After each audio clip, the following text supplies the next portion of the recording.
2020년 10월 2일 LA 온누리교회 가정에서 함께하는 영상 새벽 예배입니다. 오늘 말씀은 예레미야 40장 7절에서 16절 겸손으로 세워지는 지혜로운 인생입니다. 바벨론 왕이 아히감의 아들 그다랴를 그 땅의 총독으로 임명했다는 것과 남녀와 어린아이들과 바벨론에 사로잡혀가지 않은 그 땅의 가난한 사람들을 그에게 맡겼다는 소식을 들판에 있는 군대 장관들과 그들의 군사들이 들었다. 느다냐의 아들 이스마엘, 가레아의 두 아들 요하난과 요나단, 다누멧의 아들 스라야, 느도바 사람 에베의 아들들, 마아가 사람의 아들 여사냐와 그들의 부하들이 미스바에 있는 그다랴에게 왔다. 사반의 손자 아히감의 아들 그다랴는 그들과 그들의 부하들에게 맹세하며 말했다. 갈대아 사람들을 섬기는 것을 두려워하지 말라. 이 땅에 살면서 바벨론 왕을 섬기라. 그것이 너희에게 좋을 것이다. 나 또한 미스바에 살면서 우리에게 오는 갈대아 사람들 앞에서 너희를 대표할 것이다. 너희는 포도주와 여름 열매와 기름을 모아서 너희의 그릇에 보관하고 너희가 취한 너희 성읍들에서 살라.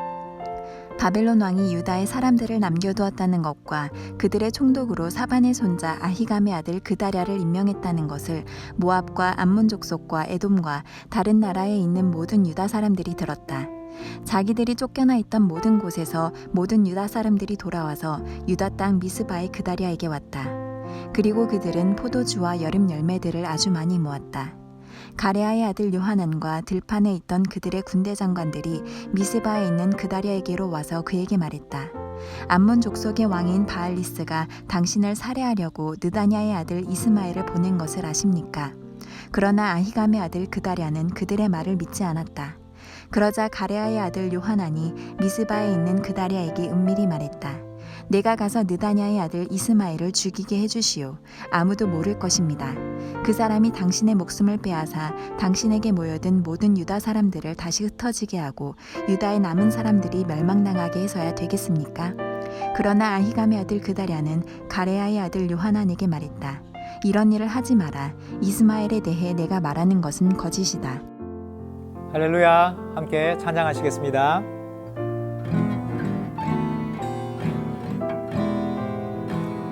나의 갈 길 다가도록 예수 인도하시니 내 주 안에 있는 긍휼 어찌 의심하리요. 믿음으로 사는 자는 하늘 위로 받겠네. 무슨 일을 만나든지 만사형통하리라. 무슨 일을 만나든지 만사형통하리라. 나의 갈 길 다가도록 예수 인도하시니 어려운 일 당할 때도 족한 은혜 주시네. 나는 심히 고단하고 영혼 매우 가라나. 나의 앞에 반석에서 샘물 나게 하시네. 나의 앞에 반석에서 샘물 나게 하시네. 아멘. 할렐루야. 10월 2일 금요일입니다. 오늘도 함께 하시는 모든 분들 주님의 이름으로 축복하고 환영합니다. 겸손으로 세워지는 지혜로운 인생이라는 제목으로 오늘 말씀을 전하고자 합니다. 제가 아는 분의 이야기인데요. 가족과 함께 어느 날 유타에 있는 자이언트 캐니언으로 여행을 떠나게 되었다고 합니다. 거기에서 이제 즐거운 시간을 보내고 좋은 추억을 쌓았다고 하시는데요. 하지만 자이언트 캐니언에 대해서 한 가지 아쉬운 점이 있다면 조금 멀리 있다는 점 아니겠습니까? 이제 여행 이후 가족은 다 차에서 잠이 들고 혼자 이제 피곤한 몸으로 집을 향해 운전을 하고 있었다고 합니다. 그렇게 대략 한 7시간째 운전을 하던 도중 집까지 이제 한 1시간 정도 거리가 남았을 때 갑자기 GPS에서 멀리 돌아가는 길로 안내를 하기 시작했다고 합니다. 원래 이제 210을 타고 쭉 가면 집 쪽이 나오는데 GPS에서는 이 구글 맵에서는 계속해서 I10을 타라고 안내를 하고 있었던 것이죠. 먼 길을 오느라 몸도 피곤하고 또 갑자기 돌아가는 이 안내를 들은 이 분은 전형적인 한국 남자답게 이 안내를 무시하기로 결정합니다. 모든 남자의 공통점이라고 할 수 있지요. 길을 묻지 않고 항상 my way. 특히 내가 익숙한 도로라면은 더더욱 그렇지 않습니까?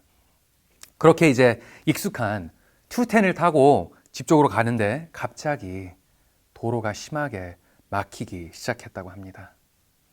차가 거의 움직이지 않는 수준이었다고 하더라고요. 알고 보니 근처에 산불이 나서 도로가 이제 클로징 되는 그런 사태가 있었던 것입니다. 하지만 이미 이 210을 탄 이상 쉽게 빠지지도 못하고 결국 1시간 정도 걸려서 도착할 이 거리를 3시간 운전을 해서 겨우 집에 오게 되었다고 합니다.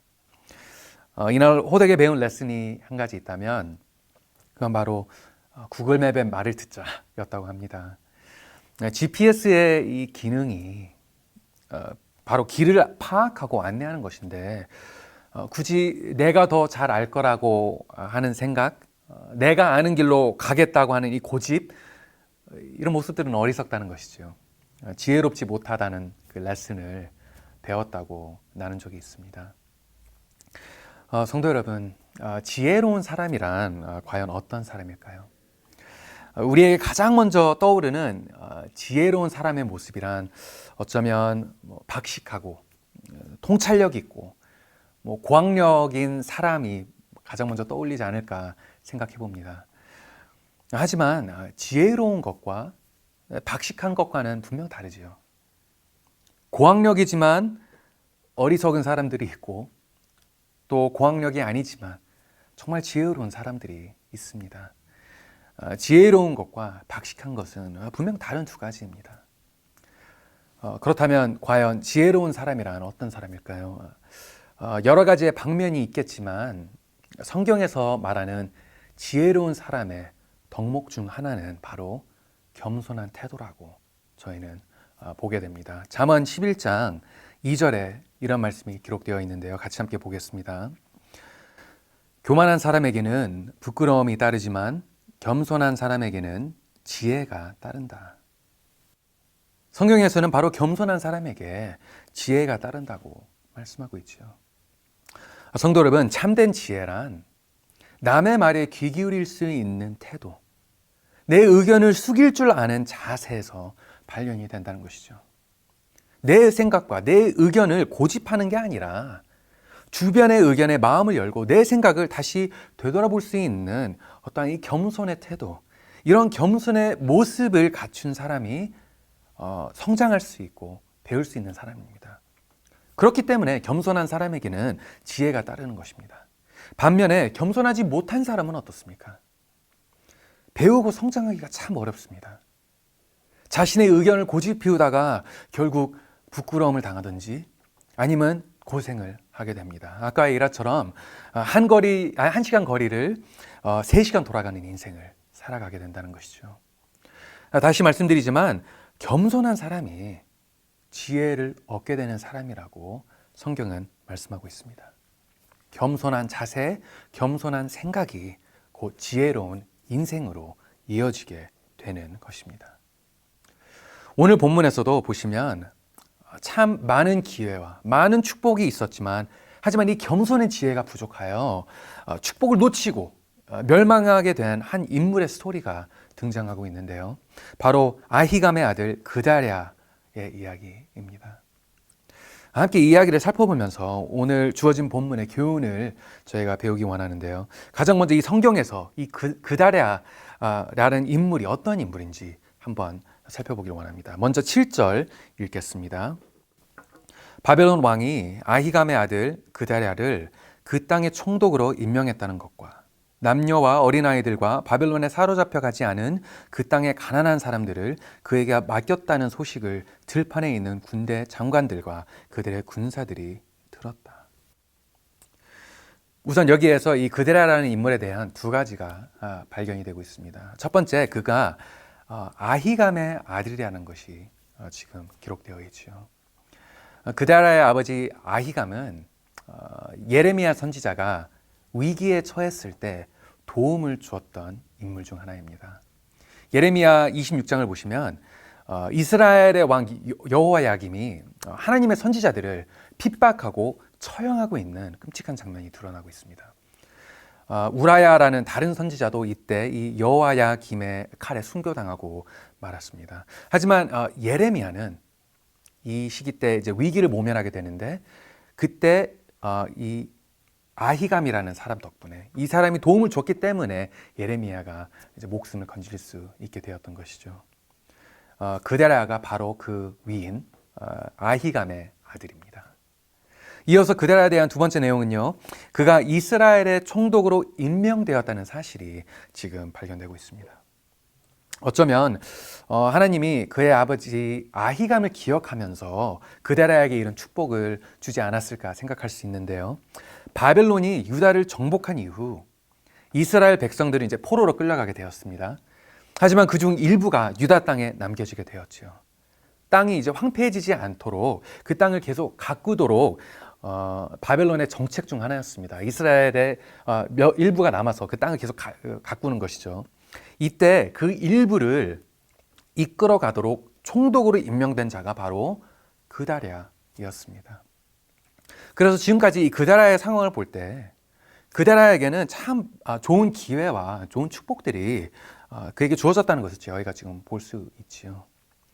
그리고 초반에는 이 그다랴도 이 기회와 축복을 잘 살려서 나름 성공적으로 유다를 이끌어가고 있었습니다. 오늘 본문의 12절이 그다랴의 성과를 기록하고 있는데요. 이렇게 적혀 있습니다. 자기들이 쫓겨나 있던 모든 곳에서 모든 유다 사람들이 돌아와서 유다 땅 미스바에 그데라에게 왔다. 그리고 그들은 포도주와 여름 열매들을 아주 많이 모았다. 아멘. 그데라가 이제 총독으로 유다 땅에 머물고 있다라는 이 소식이 땅으로 이제 번지게 되고 펼치게 되면서 여러 사람들이 다시 유다 땅으로 돌아와서 거주하기 시작합니다. 그리고 그들의 모임 가운데 포도주와 열매들도 모일 수 있게 되는 이 풍요로운 계절을 맞이하게 된 것이죠. 바벨론에게 이제 정복당한 국가치고는 꽤 선전하고 있는 것을 저희가 보게 됩니다.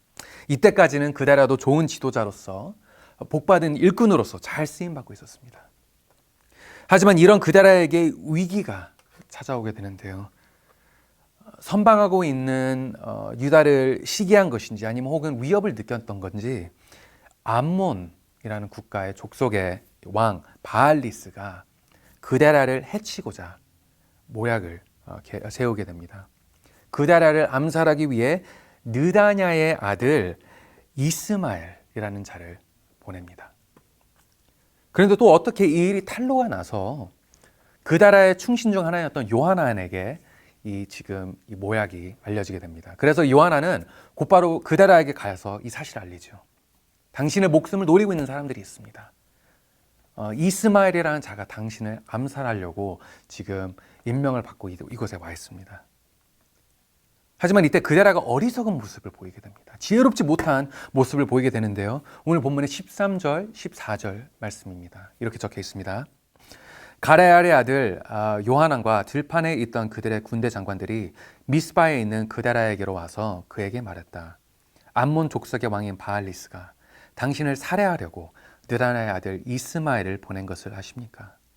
그러나 아히감의 아들 그데라는 그들의 말을 믿지 않았다. 무슨 이유 때문인지 그데라는 요하난의 이야기를 듣지를 않습니다. 믿지를 않습니다. 그래서 요하난은 다시 그데라에게 청합니다. 15절, 16절 말씀인데요. 함께 같이 읽겠습니다. 그러자 가레알의 아들 요하난이 미스바에 있는 그데라에게 은밀히 말했다. 내가 가서 느다야의 아들 이스마엘을 죽이게 해주시오. 아무도 모를 것입니다. 그 사람이 당신의 목숨을 빼앗아 당신에게 모여든 모든 유다 사람들을 다시 흩어지게 하고 유다에 남은 사람들이 멸망당하게 해서야 되겠습니까? 그러나 아히감의 아들 그다랴는 가레아의 아들 요하난에게 말했다. 이런 일을 다 하지 마라. 이스마엘에 대해 내가 말하는 것은 거짓이다.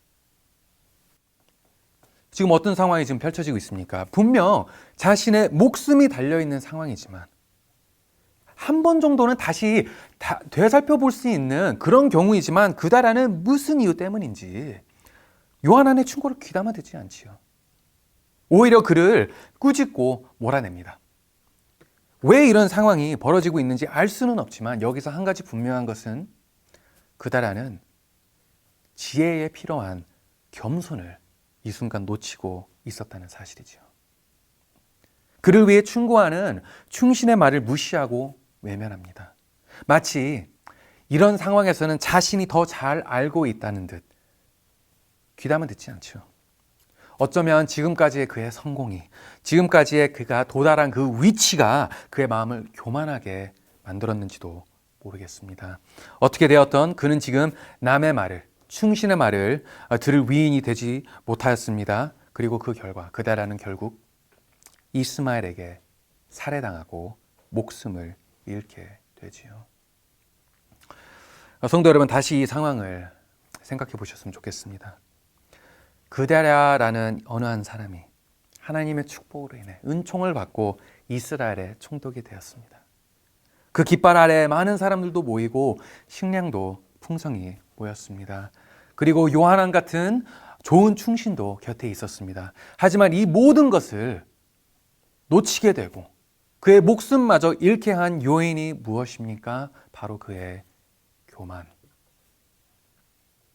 그다랴가 겸손하지 못하였기 때문에 그는 어리선택을 하게 되었고 그 어리석음이 결국 그의 목숨도 앗아갔다는 것이죠.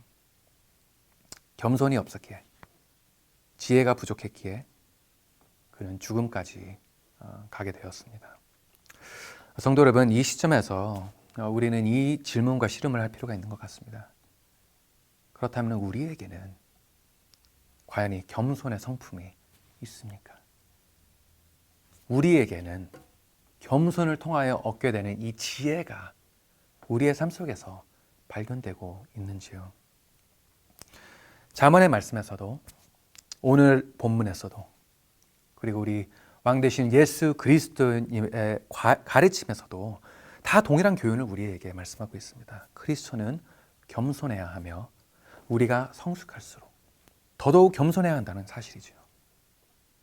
반면에 세상은 반대의 메시지를 외치고 있습니다. 남들보다 더 잘나고 남들보다 더 높아지라고 이야기하지요. 위세등등한 인생이 세상에 흔히 말하는 복받은 인생이라고 여깁니다.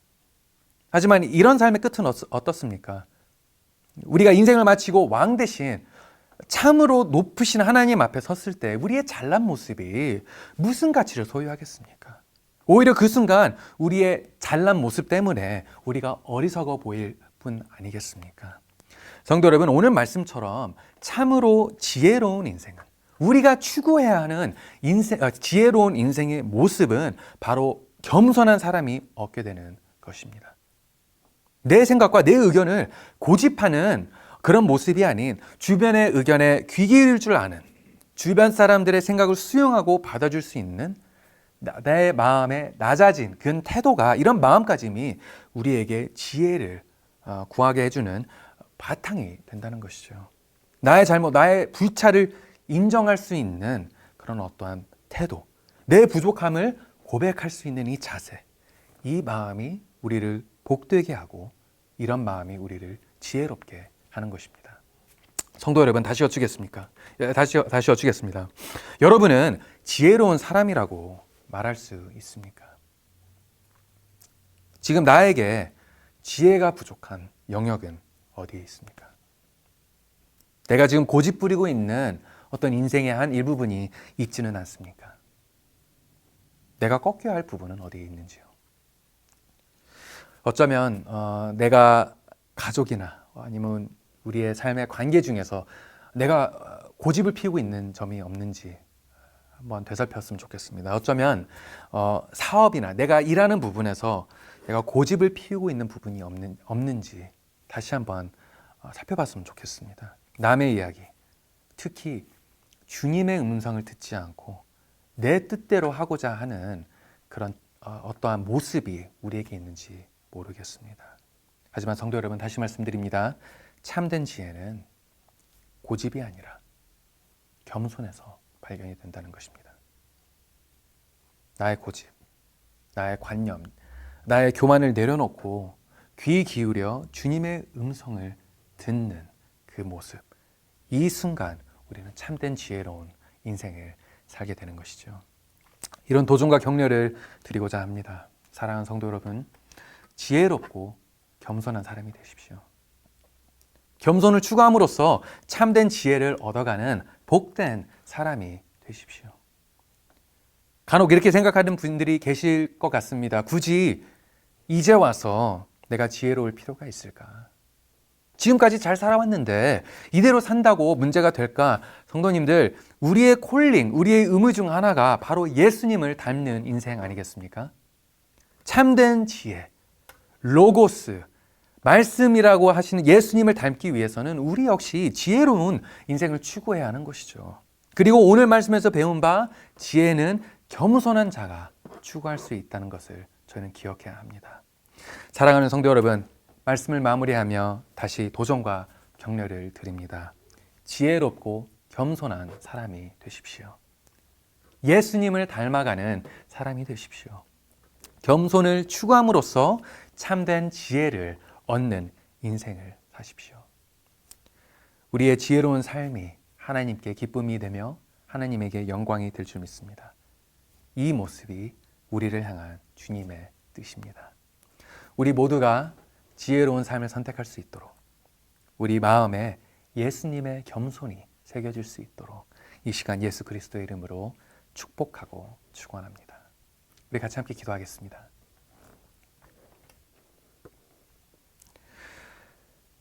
사랑의 하나님, 감사합니다. 저에게 이 시간을 통하여 주님의 귀한 말씀을 다시 묵상하게 하여 주셨고, 또 우리의 성품이 예수님의 성품을 닮았는지 다시 내 자신을 돌아볼 수 있는 이 기회를 주심에 감사드립니다. 하나님, 말씀을 통하여 지혜는, 참된 지혜는 겸손에서 비롯되었다는 것을 저희가 확인하게 되었습니다. 이제 지혜를 추구하는 삶을 살게 하여 주시옵소서. 겸손의 마음을 저에게 허락하여 주시옵소서. 우리의 마음 가운데 교만이나 어떠한 고집이 있다면 주님, 이 시간 저희에게 진리로 말씀하여 주시고 예수님 앞에 저희가 다시 내려놓아지고 하나님이 빚으시고자 하는 모습으로 빚어질 수 있도록 주님, 시간 저희 가운데 역사하여 주시옵소서. 하나님, 오늘도 예수님의 모습을 추구하길 원합니다. 지혜로운 모습으로 살아가기 원합니다. 겸손한 마음으로 살아가기 원합니다. 저희를 도와주시고 우리의 모습을 통하여 주님이 기뻐하실 수 있도록 이 시간 저희를 만들어 주시옵소서. 오늘도 우리에게 정말 큰 은혜를 허락하시고 끝이 없는 그런 사랑을 허락하신 하나님께 감사드리오며 이 모든 말씀을 예수 그리스도의 이름으로 기도드렸습니다. 아멘.